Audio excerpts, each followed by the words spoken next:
अंधी सास की चालाक बहू। लो कर लो बात। शिव मंदिर का शंख भी बज गया। इसका मतलब सुबह के 7 बज गए हैं, लेकिन अभी तक नाश्ता नहीं आया। अरे बहू, ओ पूनम बहू, अरे इस अंधी बुढ़िया को इस जन्म में नाश्ता नसीब होगा कि नहीं? कल रात को भी फुल के जला दिए थे, कुछ मजा नहीं आया था खाने में। ये है सीतापुर में रहने वाली मंजरी, एक अंधी सास।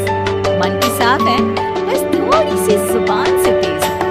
मंदिर के शंखनाद से ही इन्हें पता चल जाता है कि वक्त क्या हो रहा है। और ये रही इनकी चालाक बहू पूनम। अच्छा हुआ जो मैंने ऑनलाइन ऑर्डर कर दिया सब कुछ, वरना ये बूढ़ी लाठी मेरी छाती पर मुंह तलने लग जाती। अरे बहू, तो घर में है भी या चल बसी? हाय राम, ऐसा न कहो सासू माँ, दिन में एक बार तो भी माँ सरस्वती जुबान पर बैठती है। अरे नहीं, कुछ ना होगा। खुशबू तो बड़ी अच्छी आ रही है। ऐसा कौन से पंच पकवान बनाए हैं आज तूने?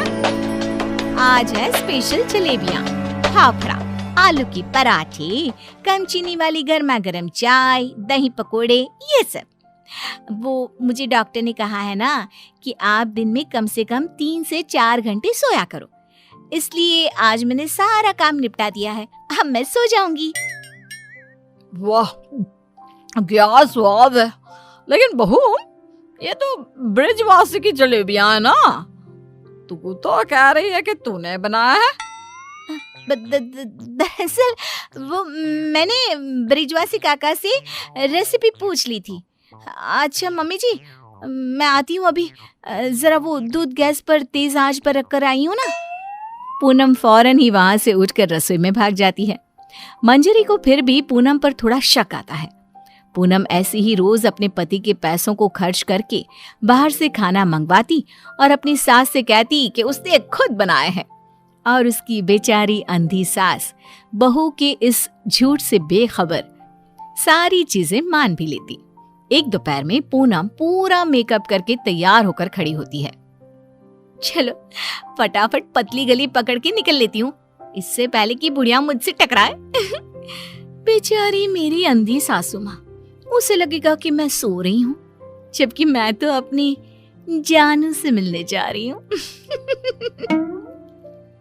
पूनम हर दोपहर को अपनी सास को बेवकूफ बनाकर बाहर अपनी बॉयफ्रेंड लखन से मिलने जाती थी, और आज भी कुछ यही प्लान था। ए जी ओ जी लो जी सुनो जी, मैं हूँ मन मौजी, करता हूँ मैं जो वो तुम भी करो जी। 1 2 का 4, 4 2 का 1, माय नेम इज लखन, सजनों का सजन मेरा नाम है लखन। लखन, तुम भी ना बिल्कुल एंटीक पीस हो। यार पूनम, हम कब तक ऐसे छुप छुप कर मिलते रहेंगे? एक तो मेरे पास कोई नौकरी भी नहीं है, वरना यह दिल वाला अपनी दुल्हनिया को खुद ही ले जाता। टेंशन मत लो, जब तक तुम्हारे पास पैसे नहीं आ जाते तब तक हम दोनों के लिए मेरा ससुराल है ना, मैं सब देख लूंगी। लेकिन तुम्हारे पति को शक वक हो गया तो? अरे मेरा पति तो मेरा दीवाना है, आंख बंद करके मुझ पर भरोसा करता है। उसके पास से घी निकालने के लिए उंगली टेढ़ी करने की नौबत तक नहीं आएगी। ओए होए, शुक्रिया मेरी जान, love you love you love you. I love you too. इसी तरह दिन बीतते रहते हैं। एक रात देवेश बहुत खुश अपने ऑफिस से घर लौटता है। माँ, पूनम, एक खुश खबर है। ऐसी खुश खबर कि जिसे सुनकर आप दोनों फूले नहीं समा पाओगे। अरे तो जल्दी बताना फिर। हाँ, इतना सस्पेंस मत बढ़ाओ। मुझे कंपनी में सीईओ का पोस्ट मिल गया है। अरे वाह, जुग जुग जियो मेरे लाल। अब तो एक बड़ा माखन का कनस्तर चढ़ाऊंगी भोग में अपने कान्हा जी को। वाओ, मतलब अब 2 गुना 3 गुना 4 गुना पैसा होगा और हमारी तिजोरी में साल की 12 महीने दिवाली होगी। वाह वाह वाह वाह, कांग्रेचुलेशंस देवेश। Thank you. लेकिन इस खुश खबर के साथ साथ एक और बात भी है। मुझे कल सुबह ही मुंबई के लिए रवाना होना होगा। बिजनेस मीटिंग है, लगभग 1 हफ्ते तक वहीं रहना होगा। क्या? ये तो कितनी अच्छी बात है।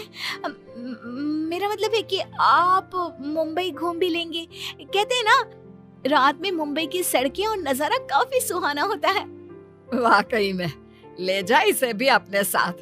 अब मैं तो ठहरी अंधी।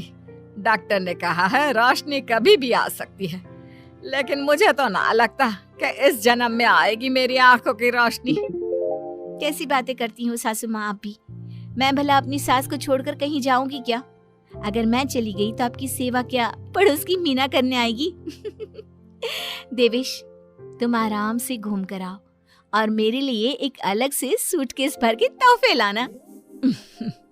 इसे तो बस तोहफे ही दो, चाहे वो तीज हो, त्योहार या कोई और आम मामूली सा दिन। बस तोहफे तोहफे तोहफे।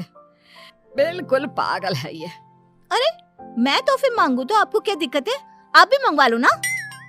देख देख देवेश बेटा, कैसे कैंची की तरह तेज चल रही है इसकी जुबान। अरे आप दोनों शांत बैठ जाओ, मैं आप दोनों के लिए ढेर सारे तोहफे लाऊंगा बस।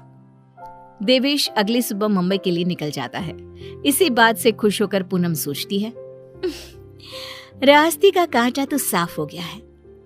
अभी मैं चुपके से मेरे लखन को घर पर भी बुला सकती हूँ। इस अंधी बुढ़िया को तो कानों कान भनक भी नहीं लगेगी। पूनम अब रात को चुपके से पीछे के दरवाजे के जरिए लखन को घर पर बुला लेती है। अब जहाँ सास घोड़े बेचकर खर्राटे मारते हुए सो रही होती है, तो वो बहू की बात करने की आवाज सुनकर तुरंत उठकर बैठ जाती है। ये आवाज किसी आदमी की लगती है, शायद बहू के कमरे से आ रही है। लेकिन नहीं, मैं भी कुछ ज्यादा ही दिमाग लगा देती हूँ। देख रही होगी कोई भूत या फिल्म।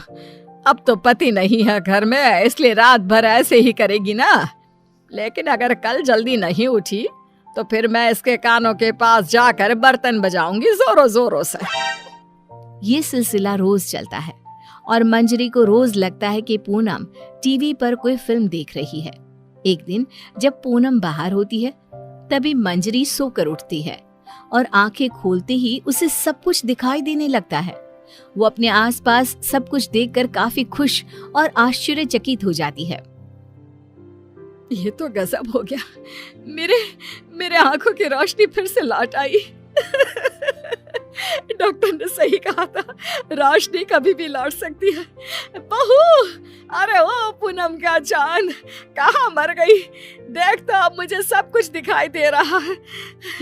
अब तो मैं छड़ी का इस्तेमाल भी नहीं करूंगी और अब मैं रोज अपने भगवान जी को भी देख सकती हूँ। पूनम! मंजरी अपनी बहू को आवाज लगाते हुए पूरा घर तलाशती है, लेकिन पूनम उसे कहीं नहीं दिखती। तभी उसकी नजर तिजोरी पर पड़ती है जिसका ताला नहीं लगा था। इस पर वो जैसे ही तिजोरी खोलती है तो हैरानी से उसकी आंखें फटी की फटी रह जाती है। ये कैसे हो सकता है? जहां तक मुझे पता है, देवेश ने कहा था कि वो घर खर्च के लिए 25,000 दे के जा रहा है, लेकिन यहाँ तो उसका आधा भी नहीं है। जरूर ये पूनम ने पैसे अपने शॉपिंग पर खर्च कर दिए होंगे। पैसे को पानी तरह बर्बाद करती फिरती है। आने दो उसे, फिर देखती हूँ उसे। तब तक मैं अपने भगवान के दर्शन कराती हूँ। मंजरी मंदिर जाती है, अच्छे से दर्शन करती है और खुशी खुशी वापस घर की तरफ चल देती है। जहाँ रास्ते में उसकी नजर मंदिर के पास बहती नदी के किनारे बैठी अपनी बहू पर पड़ती है, जो लखन के साथ वहां बैठी थी। ये यहाँ क्या कर रही है और इसके साथ कौन बैठा है? पता तो करना ही पड़ेगा। अब मंजरी चुपचाप आगे बढ़ती है और वहीं पास में एक बड़े पेड़ के पीछे छुपकर उनकी बातें सुनने लगती है। सुनो लखन, कल मेरा पति आने वाला है। आज रात को तुम आना और हम दोनों पूरी तिजोरी पर हाथ साफ कर देंगे। और भी बहुत सारा बेशकीमती सामान पड़ा है घर पर, उसे भी हम अपने साथ लेकर यहाँ से भाग जाएंगे। आइडिया अच्छा है मेरी जान, अब हमें कोई नहीं रोक सकता। हम ना यहाँ से सीधा सिंगापुर जाएंगे डार्लिंग। बाप रे बाप, इसका मतलब इस महारानी का इस मुफ्तखोर के साथ चक्कर चल रहा है। अच्छा, तो मेरे बेटे को लूट कर अपनी दुनिया बसाने का प्लान चल रहा है। अब रुक, तुझे दिखाती हूँ दाल और आटे का भाव। अब घर पे अच्छे से डोली सजाती हूँ तेरी विदाई के लिए। मंजरी वहां से चली जाती है और कुछ देर बाद जब पूनम घर लौटती है तो वो दोबारा उसके सामने अंधी होने का नाटक करने लगती है। अरे सासू माँ, व्हाट्सएप? अरे कुछ नहीं बेटा, बस वो देवेश की याद आ रही थी। अरे सासू माँ, इतना लोड क्यों ले रही हो? वैसे भी वो कल तक वापस आ ही जाने वाला है, फिर क्यों खामखा परेशान हो रही हो आप? वैसे भी कल से आप दोनों माँ बेटे अपने रोने के दिन भरने शुरू कर देना। क्या कहा? मेरा मतलब कल जब आएंगे 1 हफ्ते के बाद, तब आप कर लेना ना भरत मिलाप, गली मिलके जी भर के रो लेना। अच्छा, ऐसा कह रही है क्या तू? ठीक है, चल बहू, मेरे ना घुटनों में काफी दर्द हो रहा है, थोड़ा बाम लगाकर मालिश तो कर देना बेटा। और हाँ, 2 दिन बाद 7 पंडितों को भोजन खिलाना है, उसके लिए मसाले भी तो तैयार करने हैं। सिलबट्टे पर ही पीसना है उनको, घर के पिसे शुद्ध मसाले चाहिए। लेकिन सासू माँ, मैंने जो कह दिया सो कह दिया, अब कोई आना कानी ना करना, ठीक है? वरना देवेश को फोन करके बता दूंगी। हाँ। मंजरी अपनी बहू पूनम से जानबूझकर सारा काम करवाती है और ना चाहते हुए भी पूनम को वो सारा काम करना ही पड़ता है। आखिरी बार थोड़ी एक्स्ट्रा सेवा करा लेती हूँ इस नासपिटी करमचली से। मुझे इतने सालों तक उल्लू बनाया ना, अब इससे एक दिन में कैसे सूखी मिर्ची बनाती हूँ, देखना। सारा दिन काम करके पूनम अपने कमरे में जाती है और रात को लखन पीछे के दरवाजे से घर में घुस आता है। किधर है सारा माल? जल्दी करो, अपने पास बिल्कुल भी टाइम नहीं है। पूनम और लखन मिलकर सामान चुरा ही रहे होते हैं कि तभी वहां पर देवेश और मंजरी आ जाते हैं और उन्हें वहां देखकर पूनम और लखन के पैरों तले जमीन खिसक जाती है। देवेश, तुम? सासू माँ, आप देख सकती हो? कैसे? तुझे क्या लगा तू हमें इस तरह चूना लगाकर आसानी से बचकर निकल जाएगी? पूनम, जो कुछ भी तुमने हमारे साथ किया है ना, मैंने कभी सपने में भी नहीं सोचा था कि तुम ऐसा करोगी। बहुत बहुत गलत किया तुमने। और तू लंगूर लखन, तेरी तो ऐसी की तैसी। बचाओ, माफ कर दो भैया, माफ कर दो। लखन हाथ जोड़कर खड़ा हो जाता है, लेकिन देवेश उसे नहीं छोड़ता। वो तुरंत पुलिस को बुलाता है और पूनम और लखन को फ्रॉड और चोरी के केस में अरेस्ट करा देता है।